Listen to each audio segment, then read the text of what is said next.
사도 베드로는 이 1세기 당시 이 기독교 가치관과는 너무나 다른 이 로마 헬라 문화권 속에 살아가고 있는 이 디아스포라 그리스도인들에게 위로를 주기 위해서 이 서신을 썼다라는 것을 우리가 보았습니다. 첫 번째 시간에 우리가 그것을 보았죠. 위로를 주기 위해서 이 서신을 쓰고 있는데 여러분, 왜 위로가 필요했습니까? 왜냐하면 고난이 이들에게 있었기 때문이죠. 여러분, 베드로전서는 몇 장입니까? 5장밖에 되지 않는 짧은 서신이지만 이 5장 안에 고난이라는 단어가 12번 정도나 반복되어 등장하는 것을 보게 돼요. 그러니까 이들에게 고난이 있었는데 이들에게 있는 고난이 어떤 것이었습니까? 어떤 고난이 이들에게 있습니까? 당시 이 로마의 영향력 아래 이 공통의 삶의 가치인 이 헬라 문화와 가치관을 따라 살지 않고 주님께서 말씀하신 바를 따라, 즉 기독교 신앙의 가치를 따라 다르게 사는 것 때문에 오는, 그러니까 신자 내면에서의 좀 외롭고 힘든 싸움과 갈등의 고난도 있고, 그리고 신자 외부로부터 오는 세상의 따돌림, 미움과 박해의 고난도 이들 안에 있었기 때문입니다. 여러분, 이것은 오늘날 우리에게도 마찬가지입니다. 저와 여러분이 세상 속에서 이 공통의 삶의 가치인 세속적 문화와 세속적 가치관을 따라 살지 않으면 먼저는 우리 내면에서의 고난이 와요. 성경 말씀대로 살면 왠지 세상에서 도태될 것 같고 고립될 것 같고 또 왕따 될 것 같은 우리 내면에서의 이 싸움과 갈등의 고난이 옵니다. 그리고 또 우리 외부에서 그 세상이 실질적으로 또 그렇게 협박을 해요. 맞다. 기독교 신앙의 가치를 따라 살면 이 세상에서 도태되고 망한다. 그렇게 살면 이 세상 그 어디에도 낄 수 없고 왕따 당하기 일수이다는 이런 눈초리, 그리고 실질적인 박해로 인한 고난이 있는 것을 우리가 경험하며 살아갑니다. 여러분, 그래서 세상 속에 믿음으로 살려고 하는 그리스도인들에게는 위로가 절실히 필요한 것입니다. 여러분, 그런 점에서 우리 옆에 분들에게 좀 위로의 말을 전해 주었으면 좋겠어요. 오늘도 예수 그리스도를 믿는 믿음으로 잘 버텨주셔서 고맙고 감사합니다라고 위로를 전했으면 좋겠습니다. 예수 그리스도를 믿는 여러분, 믿음으로 여러분 잘 견뎌주셔서 감사합니다. 여러분, 그런데 베드로가 그런 이 고난 속에 있는 신자들에게 주는 위로는 여러분 어떤 위로냐면 감상적인 위로는 아니었어요. 하나님께서 다 잘되게 해주실 거니까 힘내십시오라는 그런 감상적인 위로는 아니었습니다. 베드로가 주는 위로는 아주 신학적인 위로였습니다. 그러니까 삼위 하나님께서 여러분을 택하여 구원하셨습니다. 그리고 삼위 하나님께서 여러분의 구원을 현재 이루어가고 있습니다. 그런데 그뿐이 아니고 장래에도 삼위 하나님께서 여러분의 구원을 영광스럽게 완성하실 날이 있을 겁니다. 그러니 이 세상 속에서 마주하게 되는 외로움과 고난이 올 때 바로 이 구원을 여러분 생각하십시오. 여러분이 삼위 하나님께 속해 있다는 이 사실을 고난 중에 여러분 생각하십시오라는 것으로 성도들에게, 고난 중에 있는 성도들에게 베드로가 위로를 주고 있다는 것을 우리가 지금 계속 보고 있어요. 여러분, 감상적인 위로는 잠시 고난을 잊게 해주는 일시적인 위로는 줄 수 있지만 고난을 뭐 하게는 못해요. 이기게는 못해요. 여러분, 그래서 세상 사람들이 이 고난을 잊고자 어떻게 합니까? 아픔이 있고 고난이 있을 때 세상 사람들이 그 고난을 잊는 방법이 주로 무엇입니까? 술로 위로를 얻고, 심하게는 뭐 마약 같은 것, 우리 한국도 이제는 정말 마약의 청정 지역이 아니죠. 그런 것들로 의존해서 이 아픔과 고난을 잊으려고 하는 것을 보게 돼요. 여러분, 보통 술에 취하면 사람이 어떻게 됩니까? 경험이 있으시죠? 자신이라는 정체성을 잃어버리고 새로운 정체성이 임하게 돼요. 그 새로운 정체성은 우리로 하여금 이전의 고난과 아픔을 잊게 하지만 그 새롭게 임하는 정체성은 전봇대와 대화도 하고 모든 길바닥이 자기의 안방으로 여기고 누워 자기도 하는 그런 새로운 정체성이 임하게 됩니다. 여러분, 그래서 흔히 술을 너무 취해서 인사불성이 된 사람을 가리켜서 뭐가 된다고 흔히 말합니까? 아, 저 사람은 술만 먹으면 뭐가 된다, 뭐 이렇게 말하지 않습니까? 그러니까 술 취하면은 여러분 인간이라는 정체성이 사라져요. 그리고 그 정체성이 임하게 되는 거예요. 여러분, 그런 점에서 성경이 그래서 술 취함과 성령에 취하는 것을 조금 비슷하게 말을 하기도 합니다. 술에 취하면 인간이라는 정체성을 상실하고 그런 동물의 정체성이 임하듯이 성령으로 취한 사람, 성령으로 충만히 취한 사람은 옛사람의 정체성, 그러니까 자기가 주인 되어 살던 정체성을 잃어버립니다. 그리고 새 사람의 정체성이 임하는데 바로 하나님을 주인 삼고 살아가는 새 사람의 정체성으로 살아가게 되는 거예요. 그러니까 그런 점에서 비슷한 겁니다. 그러니까 이처럼 여러분, 세상이 주는 위로는 우리의 정신을 놓게 하면서 고난을 잠시 잊어버리게 하는 일시적인 위로이지만 성경이 주는 위로는 도리어 정신을 또렷이 차리게 함으로 고난을 이기게 하는 위로예요. 우리의 옛사람이 죽고 새 사람이 된 우리가 어떤 존재인지를 뚜렷이 알게 하고, 그러니까 내가 누구인지를 또렷이 알게 하고, 그러니까 내 손에 지금 들려있는 것이 얼마나 값진 것인지를 또렷이 보게 함으로 고난을 이기게 한다라는 것입니다. 그런 면에서 베드로는 오늘 본문을 통해서 다시 한번 고난 중에 있는 신자들에게 우리 손에 들려있는 이 신자됨이 무엇인지, 신자의 정체성이 무엇인지를 다시 한번 또렷이 상기시키고 있는 것을 보게 돼요.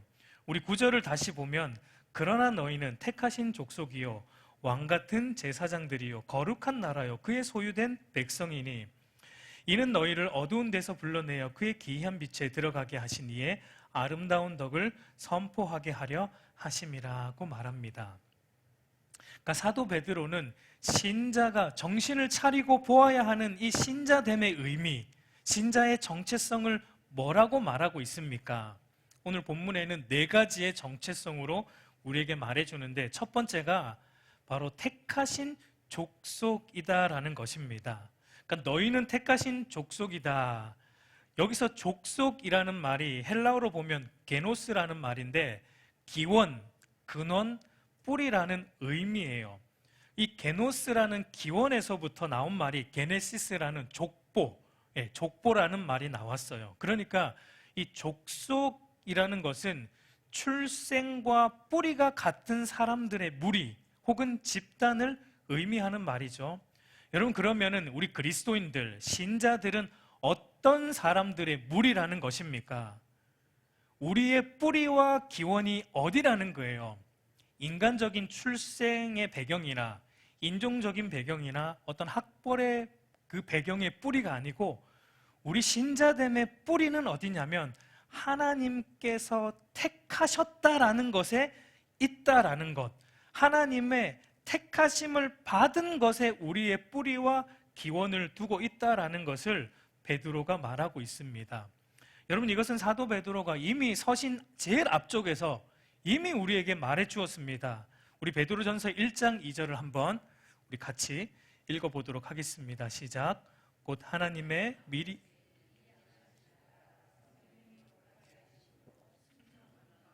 예수 그리스도의 피뿌림을 얻기 위하여 택하심을 받은 자들에게 편지하노니 은혜와 평강이 너희에게 더욱 많을지어다. 그러니까 베드로는 신자들의 정체성을 뭐라고 말하냐면 하나님의 무조건적인 선택에 의해 택하심을 받아서 예수 그리스도의 피뿌림으로 죄 용서를 받았고 그리고 성령 하나님을 통해 거룩하게 하심을 따라 새롭게 태어난 족속, 새롭게 태어난 것에 뿌리를 둔 무리가 바로 그리스도인 신자들이다라고 말하고 있어요. 여러분, 오늘 우리 교회만 봐도 서로 태어난 출신도 다 다르고, 또 가진 우리의 성도 또 다르고, 또 자라온 배경도 다른 사람들이 지금 이렇게 모여 있지만, 그러나 저와 여러분을 이 하나의 교회 공동체로 묶는 그 기원과 뿌리는 무엇이라는 것입니까? 한 하나님의 택하심을 받아 한 예수 그리스도를 믿어서 한 성령을 통해 거듭나게 되었다라는 것, 그것이 우리를 하나로 묶는 우리의 기원이고 뿌리라는 거예요. 그래서 여러분, 예수 그리스도를 믿고 성령으로 거듭난 후에 이제 저와 여러분들은 하나의 성을 가지게 되는데, 그게 뭡니까? 그리스도인이라는 성, 그리고 하나님의 백성 혹은 성도라는 같은 성으로 이제 우리는 영적인 하나님의 가족 공동체가 되었다라는 것을 말하고 있어요. 여러분, 그래서 예수님도 이렇게 말했습니다. 마가복음 3장 35절을 보면 누구든지 하나님의 뜻대로 행하는 자가 내 형제요 자매요 어머니라. 그러니까 우리의 가족이 누군가, 형제가 누군가라고 할 때 우리 주님이 뭐라고 말씀하시냐면, 하나님의 택함을 받아 예수를 믿어 거듭나서 하나님의 뜻대로 살아가는 자가 바로 하나님의 가족이고 형제고 자매다라고 말하고 있어요. 여러분, 우리가 이 세상을 살아가면서 힘든 부분이 굉장히 많죠. 근데 그 중에서도 우리가 세상 속에 살면서 무엇 때문에 힘듭니까? 무엇 때문에 고난이 옵니까? 차별 때문에 고난이 오고 힘듦이 와요. 출신 지역에 따른 차별. 여러분, 세상엔 그게 있어요. 자라온 배경으로 인한 차별, 학벌로 인한 차별, 부와 가난으로 인한 차별 등 여러 가지의 이 차별 때문에 힘든 경우가 많이 있어요. 여러분, 세상은 출신이라는 뿌리로 형성된 출신 게노스가 있습니다. 학벌이라는 게노스로 형성된 학벌 게노스도 있고, 돈이 많다는 이 뿌리로 형성된 부자 게노스도 있고, 그래서 그런 공통의 뿌리, 이 게노스를 가지고 자기들만의 공동체를 만들고, 그것이 없는 이들은 그 공동체 안으로 절대 들어오지 못하게 해요. 여러분, 그러나 우리 교회 공동체, 교회는 어떤 게노스입니까? 출신 배경이 어떠하든지, 학벌이 어떠하든지, 돈이 많든지 적든지, 그런 것으로 형성된 게노스가 아니라 오직 하나의 게노스로 형성됐는데 하나님으로부터 택하심을 받았다라는 것입니다. 그런데 여러분, 중요한 건 하나님께서 우리가 택하심을 입었는데 그 근거가 무엇입니까? 여러분, 세상은 그 게노스, 그 족속에 들어갈 만한 자격을 갖추어야 돼요. 근데 하나님이 택한 그 게노스인 교회는 어떤 자격을 갖추어야 됩니까? 자격이 없는 자격을 갖추어야 돼요. 좀 말이 그렇지만 이게 무슨 말입니까? 굳이 자격이라는 말을 붙이자면 그런 거예요. 그러니까 나의 자격과 나의 조건은 조금도 없다는, 오직 하나님의 은혜로만 우리가 부름을 받았고 택함을 받았다는 것을 아는 자격을 갖추어야 하는 거예요. 여러분, 그래서 베드로는 이어서 이렇게 말하는 겁니다. 10절을 우리가 한번 또 같이 읽어보도록 할게요. 시작. 너희가 전에는 백성이 아니더니 이제는 하나님의 백성이요, 전에는 긍휼을 얻지 못하였더니 이제는 긍휼을 얻은 자니라. 여러분, 이 말씀은 베드로가 호세아 선지자의 말씀을 인용한 것입니다. 호세아 2장 23절 우리 한번 같이 읽어보도록 할게요. 시작. 내가 나를 위하여 그를 이 땅에 심고 긍휼히 여김을 받지 못하던 자를 긍휼히 여기며 내 백성 아니었던 자에게 향하여 이르기를 너는 내 백성이라 하리니 그들은 이르기를 주는 내 하나님이시라 하리라 하시니라. 여러분, 호세아서를 보면, 호세아 1장을 보면은 하나님이 호세아 선지자에게 찾아오셔서 어떤 명령을 하시죠? 창녀인 고멜을 아내로 맞아 결혼하라라는 명령을 하세요. 그리고 호세아가 순종해서 창녀 고멜과 결혼을 해서 3명의 아이를 낳습니다. 첫째 아이의 이름이 이스르엘이고 둘째의 이름은 로루함하고 셋째 이름은 로암미입니다. 여러분, 첫째의 이름 이스라엘의 뜻은 흩어버리다라는 뜻이에요. 그리고 로루하마는 긍휼히 여기지 않겠다라는 뜻입니다. 로암미는 내 백성이 아니다라는 의미를 가지고 있습니다. 그러니까 하나님이 지금 호세아와 고멜 사이에 태어나는 이 세 명의 자녀들의 이름을 통해서 무슨 얘기를 하고 있는 겁니까? 현재 이스라엘 백성들의 실상을 고발하고 있는 거예요. 지금 축복의 땅 가나안 땅 안에 모여 살고 있지만 그러나 이들의 실상, 하나님을 떠나서 범죄한 이들의 실상은 흩어져 있는, 하나님의 심판으로 흩어져 있는 자들과 똑같은 자들이고, 이들은 실은 하나님의 긍휼을 받은 자들이었지만 그러나 하나님을 떠난 죄로 말미암아 지금은 하나님의 긍휼을 받지 못하는 로루하마와 같은 자들이고, 이들은 하나님으로부터 부름을 받아 택함을 받은 하나님의 백성이었지만 이들이 하나님을 버리고 떠남으로 말미암아 지금 이들의 영적인 실상은 로암미, 하나님의 백성이 아니다라는 이들의 죄악된 실상을 하나님이 고발하고 있는 거예요. 그런데 오늘 읽은 이 호세아 2장 23절 말씀은 그 반대를 얘기하는 겁니다. 하나님께서 예수 그리스도 참 호세아, 여러분 호세아라는 이름의 뜻이 뭡니까? 호세아와 동일한 이름이 뭐예요? 구약에 여호수아, 그 뜻은 구원자라는 뜻이죠. 그러니까 참 호세아, 참 구원자의 신 예수 그리스도를 통해서 이들을 다시 모으실 것이고, 이들을 예수님을 통해 다시 긍휼히 여기실 것이고, 이들을 예수님을 통해 다시 내 백성 삼으시겠다라는 말씀을 하고 있는 게 바로 호세아 2장 23절 회복의 말씀을 주고 있는 내용입니다. 그러니까 하나님의 택하심을 받은 교회는 자기의 처지가 어떠하다라는 걸 아는 자들이에요. 우리는 창녀 고멜과 같이 음란한 자였다는 것을 아는 자들입니다.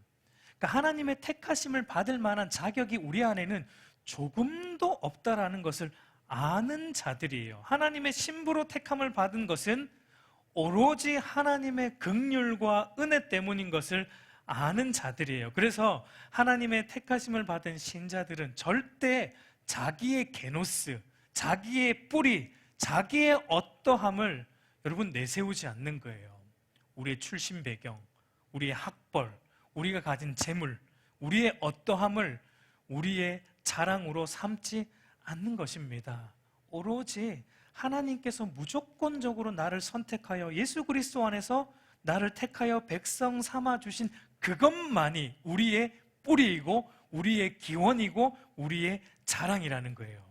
그래서 사도 바울은 이렇게 말해요. 고린도전서 1장 31절을 보면 기록된 바 자랑하는 자는 주 안에서 자랑하라 함과 같게 하려 함이라. 바로 우리를 택하신 하나님만이, 주님만이 우리의 뿌리와 기원이다. 그러니까 우리가 그분에게 뿌리 박혀 있다. 여러분, 이것이 바로 우리의 위로 아닙니까? 우리가 이 하나님께 뿌리 박혀 있고 기원을 두고 있다라는 이 사실이 고난 중에 위로가 되는 겁니다. 여러분, 두 번째 베드로가 다시 우리에게 상기시키는 신자의 정체성, 신자됨의 의미는 우리는 왕같은 제사장, 이 본문은 왕같은 제사장이라고 번역했지만 사실은 원문을 보면은 바실레이온 히에라튜마라는 말로 제사장 나라라고 보는 것이 원래 원문에는 더 가까운 의미예요. 이 말씀도 베드로가 출애굽기 말씀을 인용했습니다. 출애굽기 19장 5절에서 6절을 우리 한번 같이 읽어보도록 할게요. 시작. 세계가 다 내게 속하였나니 너희가 내 말을 잘 듣고 내 언약을 지키면 너희는 모든 민족 중에서 내 소유가 되겠고 너희가 내게 대하여 제사장 나라가 되며 거룩한 백성이 되리라. 너는 이 말을 이스라엘 자손에게 전할지니라. 물론 왕같은 제사장이라고 해도 문제는 없습니다. 해석상 전혀 문제는 될 것은 없지만 출애굽기 말씀을 보면 제사장 나라로 말하는 것이 조금 더 원문에 가까운 번역입니다. 근데 중요한 것은 뭐냐면 제사장 나라가 어떤 의미냐는 것입니다. 하나님께서 이스라엘을 애굽에서 불러내어 자기 백성 삼으신 이유는 제사장 나라 삼기 위함인데, 그 제사장이 가지고 있는 독특한 지위가 무엇입니까?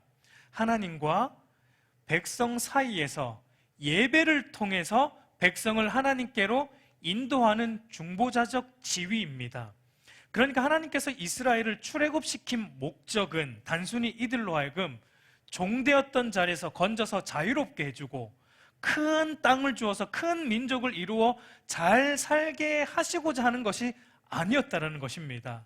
그러니까 세상 속에서 하나님으로부터 택함을 받아 불러내어진 이스라엘 민족을 통해 모든 만방에 하나님의 하나님 되심을 알게 하고 세상을 하나님께로 인도하는 이 중재자적 역할을 감당하도록 하나님이 불러내셨다라는 거예요.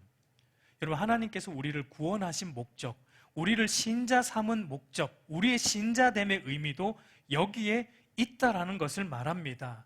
단순히 죄로부터 건져서 구원하여서 잘 먹고 잘 살게 하는 것이 우리를 구원하신 목적, 신자됨의 의미가 아니라는 것입니다. 물론 우리는 그것이 좋죠. 우리는 그것을 원하죠. 그런 물질적인 구원, 형통적인 구원을 우리는 원하지만 여러분, 하나님의 뜻은 거기에 있지 않다는 것입니다. 하나님께서 우리를 구원하여서 제사장 나라로 삼으신 이유는 세상 속에서 하나님의 하나님 되심을 알게 하고 세상을 하나님께로 인도하는 복음의 통로로 삼으시기 위해 우리를 신자로 삼으셨고 제사장 나라로 삼으셨다라는 것을 말하고 있는 거예요. 여러분, 그리고 또 하나, 제사장의 특권이 또 하나가 무엇입니까? 여러분, 이스라엘 백성들은 하나님이 임재하시는 성소 앞에 함부로 못 나갔습니다. 누구만 나갈 수 있어요? 제사장들만 그러니까 제사장들만 직접적으로 하나님의 임재 안으로 나아갈 수 있는 특권을 가진 자들입니다. 여러분, 오늘 베드로가 이제 그리스도를 믿는 모든 신자들은 다 왕같은 제사장으로서, 그러니까 우리에게 어떤 특권이, 신자됨의 의미가 뭐라는 거예요? 이제 우리는 모두가 왕같은 제사장으로 거룩하신 하나님의 임재 앞으로 성소 안으로, 지성소 안으로 직접 예수 그리스도를 믿는 믿음으로 우리 모두가 나아갈 수 있다라는 것을 말하고 있는 거예요. 여러분, 우리 삶에 고난이 있을 때 우리로 하여금 어떻게 베드로가 하라는 겁니까? 너희가 왕같은 제사장인데 고난 중에 있을 때 고난에 머물러 있지 말고 어디로 나아가라는 겁니까? 하나님 앞으로 믿음을 통해 매일 거룩하신 하나님 앞에 나아가서 그분으로부터 힘과 위로를 얻으라는 것을 말합니다.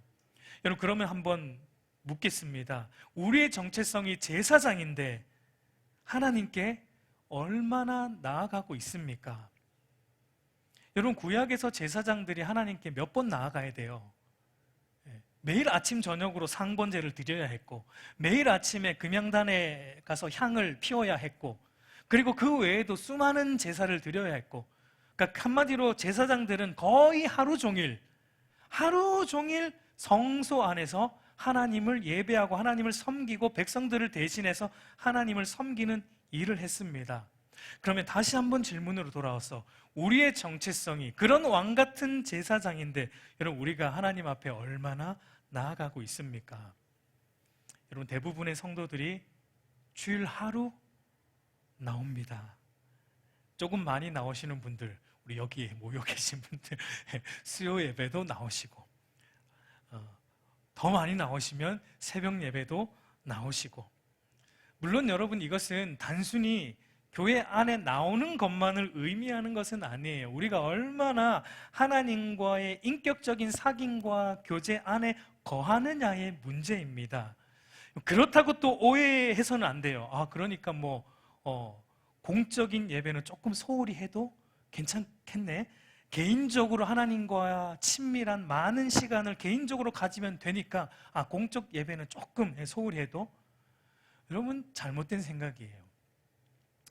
듣고 싶은 방향으로 들으면 안 됩니다. 설교를 항상 그렇더라고요. 그런 의도로 얘기한 건 아닌데 항상 내가 듣고 싶은 쪽으로 듣는 우리 안에 이 타락한 본성이 있어요.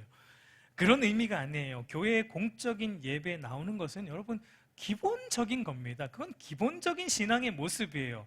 물론 오늘날 그 기본도 안 되는 성도들로 넘쳐나는 것이 문제이지만 여러분 그것은 가장 기본적인 신앙의 모습이에요. 성경이 말하는 것은 그것 플러스 우리의 매일의 삶 속에서 하나님과 인격적인 사귐과 교제가 이루어지는 이 왕같은 제사장의 삶을 살아내는 것이 신자됨의 의미라는 겁니다. 우리가 있는 모든 삶의 자리가 우리의 성전이 되어야 되고 우리의 성막이 되어야 되고 그 안에서 하나님과 끊임없이 인격적인 사귐과 교제를 하며 살아가는 그 삶을 살 때 우리가 신자됨의 의미를 알고 있는 자라는 겁니다. 그게 신자의 정체성이에요. 여러분 그럴 때 우리가 우리 인생에 고난이 올 때 능히 이길 수 있는 거예요. 우리의 정신이 어디에 팔려 있느냐에 따라서 여러분 우리가 고난을 이기거나 아니면 유혹에 넘어가거나 우리의 정신이 하나님께 팔려 있으면 고난을 능히 이기게 돼요. 우리가 다른 생각이 들고 유혹이 오는 것은요 우리 생각이 지금 다른 데 가 있기 때문이에요. 여러분 아담과 하와가 하나님께 시선을 두지 않았을 때 에덴 동산에 있는 모든 것들은 사실은 하나님을 보도록 주어진 장치였습니다. 선악과도 하나님을 보도록 주어진 장치였어요. 선악과를 보면서 하나님이 이곳의 주인이시고 하나님이 우리를 다스리시는 참 통치자이시고 하나님 말씀 안에 거할 때 참된 생명이 주어지고 행복이 온다라는 것을 보도록 선악과와 생명나무가 중간에 있었습니다. 그런데 아담과 하와가 그 선악과를 보면서 하나님을 보지 못하고 그 선악과 자체를 보다가 사탄의 유혹에 넘어가서 시험 들어 하나님을 떠나는 범죄를 범한 것을 보게 돼요. 여러분 왕같은 제사장은 늘 성소 안에 하루 종일 여러분 그래서 성막 안에 뭐가 없다고요? 새벽 예배 때 한번 얘기했죠. 성막 안에는 뭐가 없다고요? 쉴 수 있는 의자가 없습니다. 하루 종일 예배 드려야 되니까 그러니까 정신을 팔 새가 없는 거예요. 온종일 예배. 그게 바로 왕같은 제사장으로서의 신자됨의 의미입니다. 우리가 온종일 이렇게 예배 드리라는 의미가 아니라 우리의 모든 삶에서 우리의 마음과 우리의 시선이 하나님께로 향해 있어야 된다는 것을 의미하는 것입니다. 여러분 세 번째로 베드로가 다시 우리에게 상기시키는 신자의 정체성은 거룩한 나라예요. 거룩한 나라.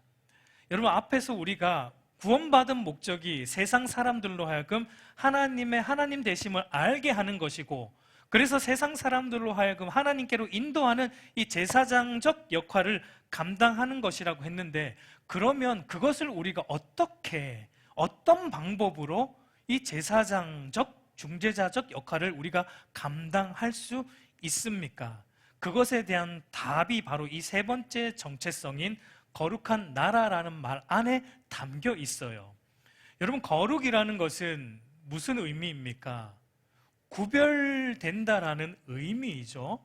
그러니까 거룩한 나라인 교회와 신자가 세상 사람들로부터 하여금 하나님의 하나님 되심을 알게 하고 하나님께로 인도하는 방법은 교회와 신자가 세상에서 세상과 같은 방법으로 우리가 성공함을 통해서가 아니라 세상에서 구별되어 살아가는 거룩한 삶을 통해 그 역할을 해야 된다라는 것을 말씀하고 있는 거예요. 무슨 말이냐면 성도는 모든 일을 함에 있어서 구별됨으로 세상으로 하여금 하나님을 알게 하는 존재라는 겁니다. 우리는 구별됨으로 하나님과 세상 사이의 중재적 역할을 감당해야 한다는 거예요. 여러분 보세요. 세상 사람들은 일주일 7일 전부를 자기의 날로 알고 살아갈 때 거룩한 나라로 부름받은 교회와 신자들은 일주일 중에 하루를 어떻게 합니까? 구별합니다. 주일을 구별하여서 모든 날의 주인이 하나님이라는 사실을 세상 사람들로 하여금 알게 하는 거예요. 하루를 구별하여 예배드림으로 모든 날의 주인이 너희가 아니고 하나님이다라는 것을 세상 사람들로부터 알게 하고 세상 사람들을 하나님께로 인도하는 역할을 하는 것입니다. 여러분, 세상 모든 사람들이 자기 손에 있는 모든 물질이 자기 것으로 알고 살아갈 때 거룩한 나라로 구별된 하나님의 백성들은 우리의 물질 중에 일부를 구별하여 하나님께 드림으로 11조와 여러 가지 헌금들로 구별하여 하나님께 드림으로 모든 물질의 주인이 인간이 아니라 하나님이 사는 사실을 세상으로 알게 하고 그렇게 세상 사람들을 하나님께로 인도하는 존재라는 거예요. 여러분, 세상 사람들 하루 24시간 자기 시간으로 알고 살아가죠. 그러나 교회와 신자는 하루 중에 일부를 어떻게 해요? 구별함으로 새벽에 구별하든지 어떤 시간이든 우리가 하루에 어떠한 시간을 구별하여서 그 시간을 하나님께 드림으로 모든 시간의 주인이 하나님이라는 사실을 우리는 구별됨으로 세상 사람들에게 알게 하는 거예요. 우리가 뭔가 성공해서 봐라, 예수 믿으니까 잘 됐다, 그걸로 하나님을 알게 하는 게 아니라는 것입니다. 여러분, 세상 사람들이 자기 몸, 자기 인생을 자기 것으로 알고 자기 마음대로 몸을 굴리고 인생을 살아갈 때 거룩한 나라로 부름받은 교회와 신자들은 우리의 몸과 인생을 구별하여서 먹든지 마시든지 무엇을 하든지 나의 이익과 유익을 위해서 살지 않고 하나님의 영광을 위해서 구별된 삶을 살아감으로 세상 사람들에게 하나님을 알게 하고 하나님께로 인도하는 거룩한 나라라는 것을 말하고 있습니다. 여러분, 이 방법밖에 없어요. 우리가 구별되어서 거룩하게 살아가는 방법밖에 세상 사람들로 하여금 하나님의 존재를 알게 하고 하나님께로 인도하는 다른 방법은 없습니다. 여러분, 그래서 왕같은 제사장, 대제사장 이마에, 그 관에 이마에 표시가 문구, 써져 있는 문구가 뭐였습니까? 여호와께 성결이라는 문구가 제사장의 이마에 붙여져 있었던 거예요. 무엇으로 거룩한 나라로 살아가냐면 구별되어서 여호와께 성결된, 구별된 존재로 살아감으로 세상 사람들로 하여금 하나님을 알게 하는 거예요. 여러분, 우리가 그래서 왕같은 제사장인 신자는 육체적으로든 물질적으로든 비즈니스로든 큰 성공을 이루어서 세상 사람들로부터 알게 하는 거 아닙니다. 여러분, 그것은 잘못된, 그저 우리의 탐욕을 채우는 우리가 만든 금송아지 같은 하나님께 인도하는 것이지 성경이 말하는 거룩하신 하나님께 인도하는 것이 아니라는 겁니다.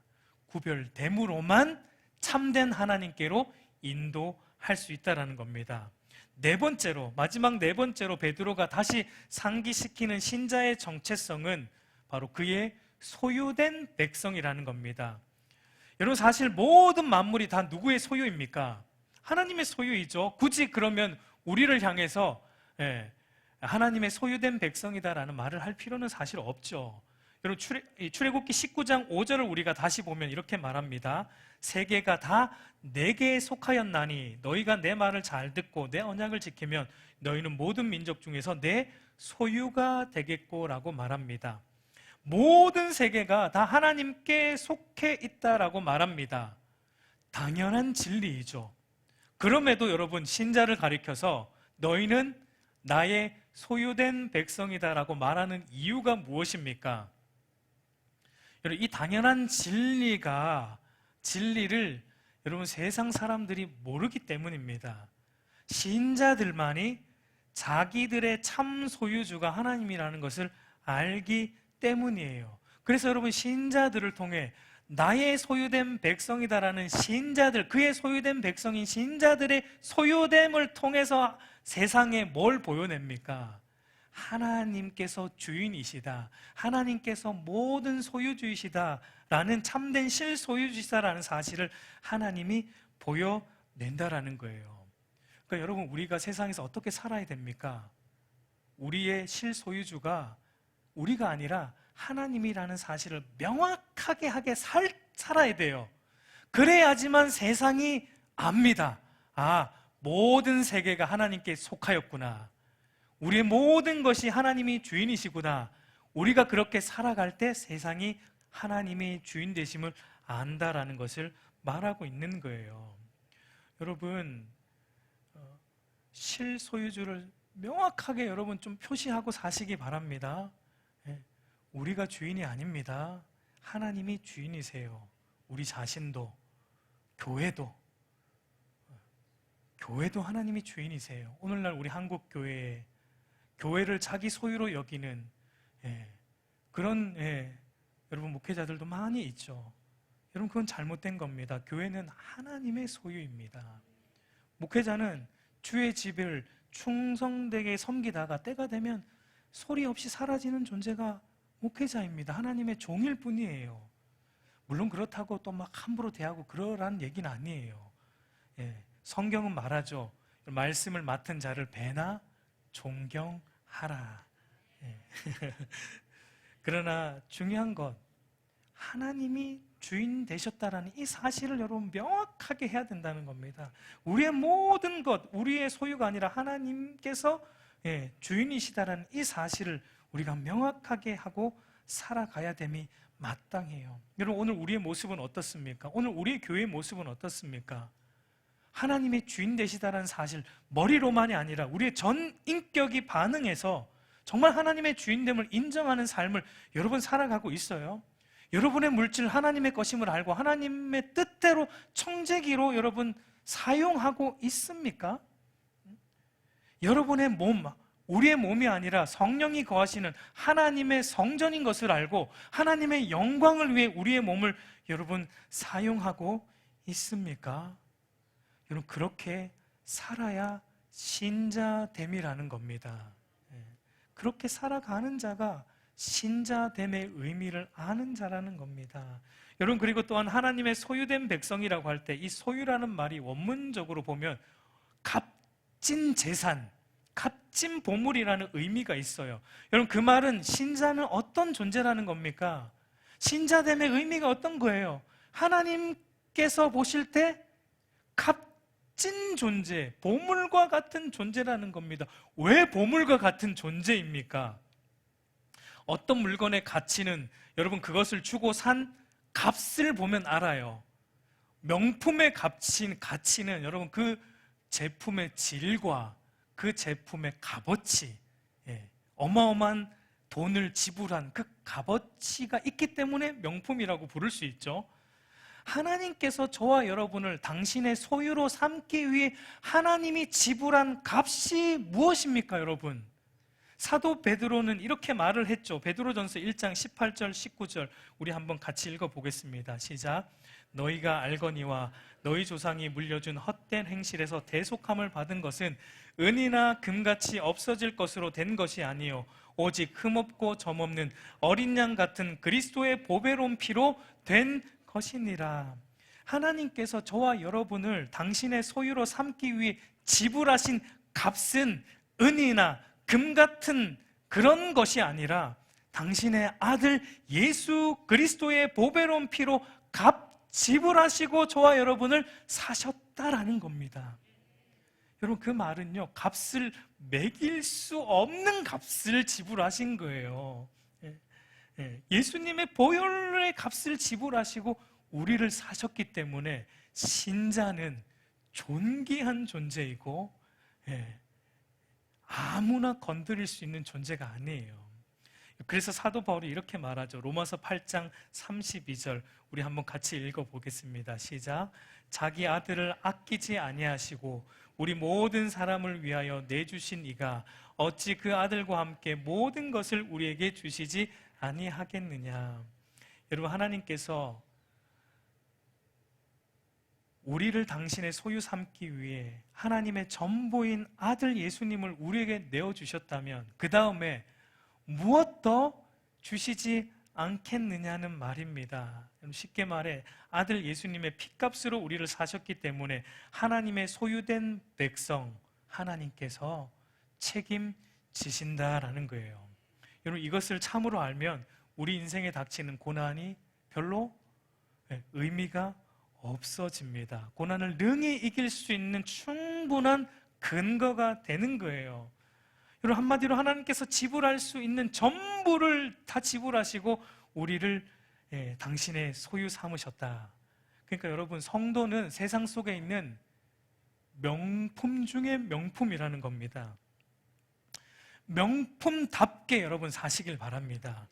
여러분, 조금 비싸게 구세요. 그러니까 세상 속에서 비싸게 구세요. 세상 사람들 앞에서 비싸게 구세요. 비굴하게, 우리가 세상 앞에 손 내밀지 말고 타협하지 말고 우리 안에 있는 이 값진 복음을 여러분 좀 비싸게, 좀 튕기면서, 여러분 전도할 때 좀 튕기면서 전도하세요.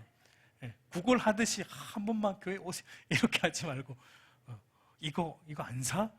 이게 얼마나 비싼 건데, 값진 것 전하는 것으로 여러분 그렇게 하시고 여러분의 존재 자체를 그렇게 여기시란 말이에요. 그게 성도의 자존감이에요. 세상이 말하는 자존감이 아니고 성경이 말하는 성도의 자존감은 바로 우리가 예수 그리스도의 피값으로 하나님이 전부를 지불하시고 사신 하나님의 보배라는 존재. 여러분, 그러니까 세상에서 핍박이 오고 고난이 와도 괜찮습니다. 괜찮아요. 하나님이 보배로 우리를 여기고 있다라는 사실입니다. 여러분, 이런 신자의 정체성을 우리가 바르게만 안다면 우리 삶의 방향이 고난과 아픔으로 인해서 내 인생이 왜 이렇게 고달프지라는 자기 연민에 빠져서 시간을 헛되이 보내지 않아요.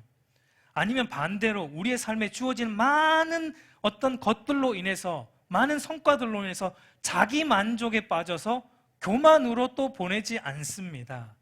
어떻게 살아가게 돼요? 신자됨을 알면, 신자됨의 의미를 바르게 알면 어떻게 살아가게 돼요? 2절 후반절에 이렇게 말하죠. 이는 너희를 어두운 데서 불러내어 그의 기이한 빛에 들어가게 하신 이의 아름다운 덕을 선포하게 하려 하심이라.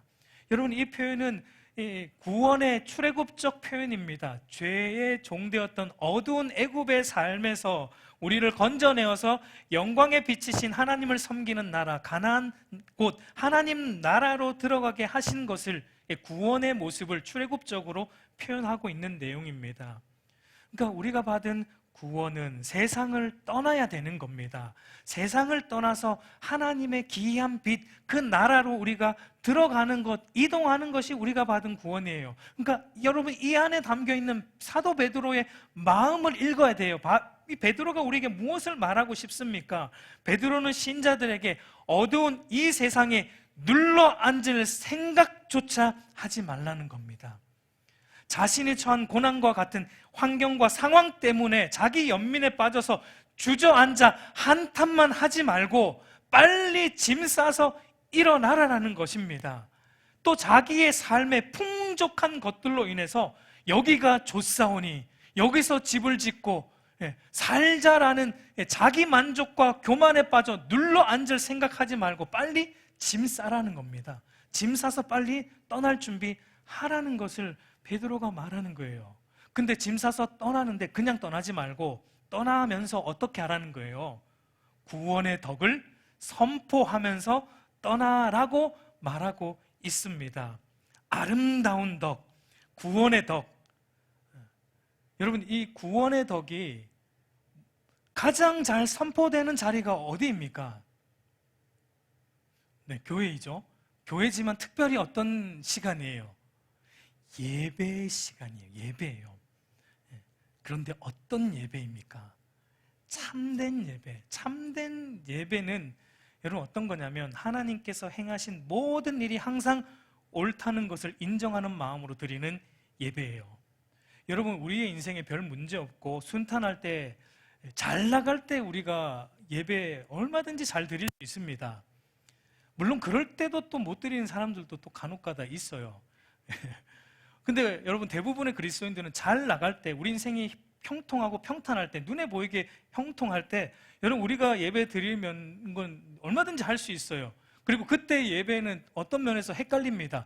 내가 정말 하나님 때문에 예배 드리는지, 아니면 내가 이거 잘 나가는 것 때문에 예배 드리는지, 이게 섞여가지고 어떨 때 막 헷갈립니다.